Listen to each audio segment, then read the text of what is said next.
कृष्णाय वासुदेवाय हरे परमात्मने प्रणतः कलेशनाशाय गोविंदाय नमो नमः। स्वागत है आप सभी का मेरे भक्ति भावना यूट्यूब चैनल पर।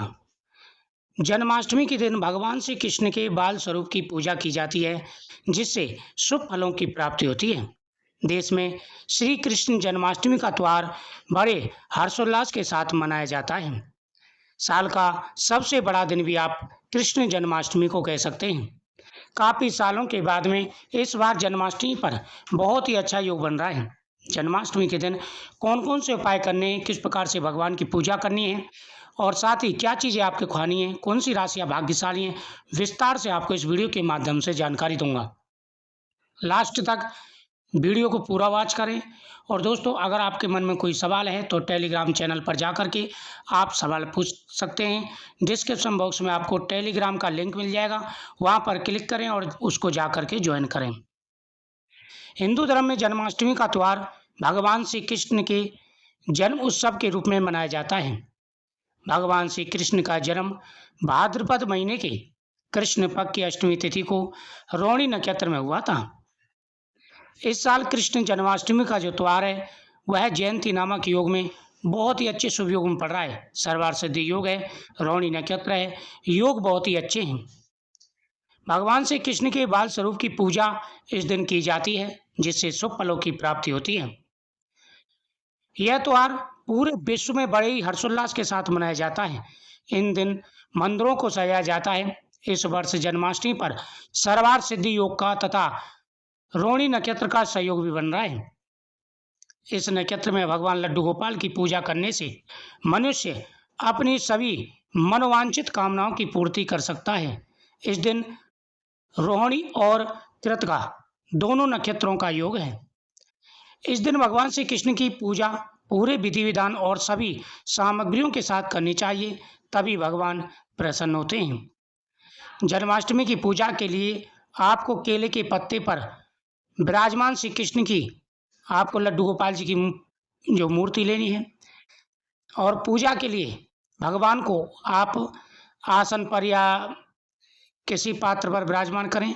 सबसे पहले भगवान को स्नान कराना है। स्नान कराने के बाद में भगवान को पीले कपड़े पहनाएं, चंदन का टीका लगाएं, मोर पंख भगवान के सामने समर्पित करें, मोर मुकुट भगवान को समर्पित करें और बांसुरी भगवान को समर्पित करें। उसके बाद कमल के फूल भगवान को समर्पित करें, सुंदर वस्त्र भगवान को समर्पित करें और साथ ही भगवान के सामने रखनी है आपको गौ माता की तस्वीर बछड़े के साथ में। भगवान के सामने ये तस्वीर आपको जरूर रखनी है और तुलसी के पत्तों की माला बना करके भगवान को समर्पित करें। भगवान के सामने आप घी का दीपक जलाएं और साथ ही धूप बत्ती जलाएं। इसके बाद भगवान को चंदन, केसर आदि का तिलक लगाएं। भगवान के सामने मक्खन, मिश्री और खीरा, केला, अमरूद का भोग लगाएं।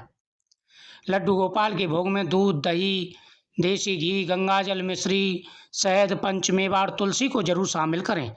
इसके अलावा उन्हें मिठाई अवश्य समर्पित करें और भगवान को सिंहासन पर विराजमान करें। अब आपको भगवान के सामने बैठ जाना है। हाथ में जल लेकर के भगवान के सामने संकल्प करना है कि प्रभु, मेरा यह नाम है, मेरा ये गोत्र है और मैं पुत्र कामना से आपके सामने यह संकल्प कर रहा हूँ या कर रही हूँ, मेरी यह मनोकामना पूरी हो, आप हमें आशीर्वाद दें। हमारे घर में भी लड्डू गोपाल जी आए, हमारे घर में भी सुंदर और संस्कारी संतान की प्राप्ति हो, हमें यह आशीर्वाद प्रदान करें। ऐसा कहकर के भगवान के हाथ में एक धागा बांध दें। एक धागा आप भगवान के सामने रख दें और मंत्र जाप करने के बाद में वह धागा आप भी बांधें। यह धागा आपको 1-2 महीने करीबन बांध के रखना है, इससे आपको खुशखबरी मिलेगी। एक धागा आप मंदिर में हमेशा संभाल करके रखें और उस धागे में एक मोर पंख बांध करके रखें। कृष्ण जन्माष्टमी के दिन आप पूरे दिन व्रत रखें, फलाहार करें और फिर भगवान के जन्म की कथा सुनें। जितनी बार हो सके कृष्ण जन्माष्टमी कथा आपको सुननी है। रात को 12 बजे दोबारा से भगवान को स्नान कराया जाता है, तो पंचामृत से आप भगवान को स्नान कराएंगे और फिर भगवान का श्रृंगार करेंगे।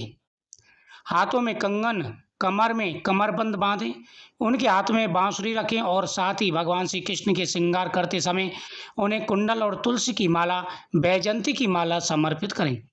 कहते हैं कि भगवान श्री कृष्ण को अगर वैजयंती की माला समर्पित कर दी जाए तो भगवान प्रसन्न होकर के मनवांछित फल प्रदान करते हैं। तो भगवान के सामने आप यह उपाय जरूर करें। दोस्तों, भगवान कृष्ण के सामने रखा हुआ प्रसाद जरूर खाना है।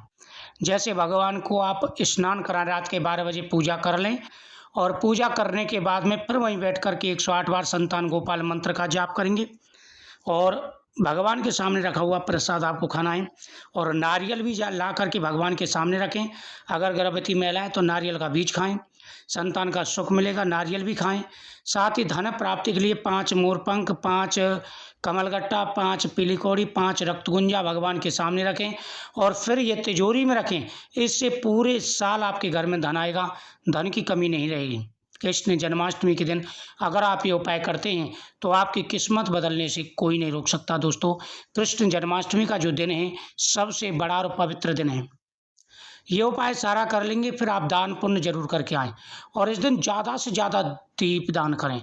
भगवान कृष्ण के सामने, भगवान शिव के सामने, पीपल वृक्ष के नीचे, आप मंदिर में, जहाँ ज़्यादा हो दीप दान आपको करना है। दीप दान का शास्त्रों में बड़ा महत्व है। फिर छठी तक फिर क्या करना है, महिलाओं को झोली भरवानी है अपनी, फल की और मिठाई की और टॉफियों की। जो भी वहाँ पर सामान हो तो वहाँ पर या तो बेटे वाली माँ से और या फिर ब्राह्मण के द्वारा झोली जरूर भरवाएं और उस झोली में सामान है वो आपको खाना है। लड्डू गोपाल जी की अगर प्रतिमा आपके घर में नहीं है तो ला करके जरूर रखें।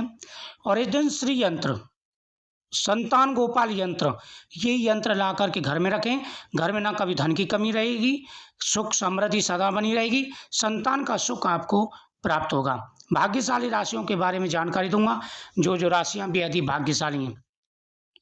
मेष राशि का इस दिन योग बहुत अच्छा है। मेष राशि वालों को पुत्र धन प्राप्ति का आशीर्वाद प्राप्त होगा, आपके कार्य बनने शुरू हो जाएंगे, विशेष सफलताएं आपको मिलने वाली हैं। वृषभ राशि बेहद ही भाग्यशाली है। वृषभ राशि हालांकि थोड़ा सा योग मध्यम प्रकार का रहेगा क्योंकि ये आपकी शुक्र की राशि है और शुक्र जो ग्रह हैं वो भगवान विष्णु से थोड़े से आपस में बैर भाव रखते हैं, तो थोड़ा सा आपको ध्यान देना है पूजा पाठ पर। और मिथुन राशि, कर्क राशि, सिंह राशि, साथ ही आपकी कन्या राशि, वृश्चिक राशि, धनु राशि, कुंभ राशि और मीन राशि, ये राशियां हैं जो बहुत ही ज़्यादा भाग्यशाली रहने वाली हैं। इन राशियों का योग बहुत ही अच्छा है, तो आने वाला समय आपके लिए खुशियों भरा ही रहेगा। दोस्तों, कृष्ण जन्माष्टमी पर यह उपाय जरूर करें जो उपाय मैंने आपको बताए हैं। और भगवान के सामने रखा हुआ प्रसाद आपको खाना है।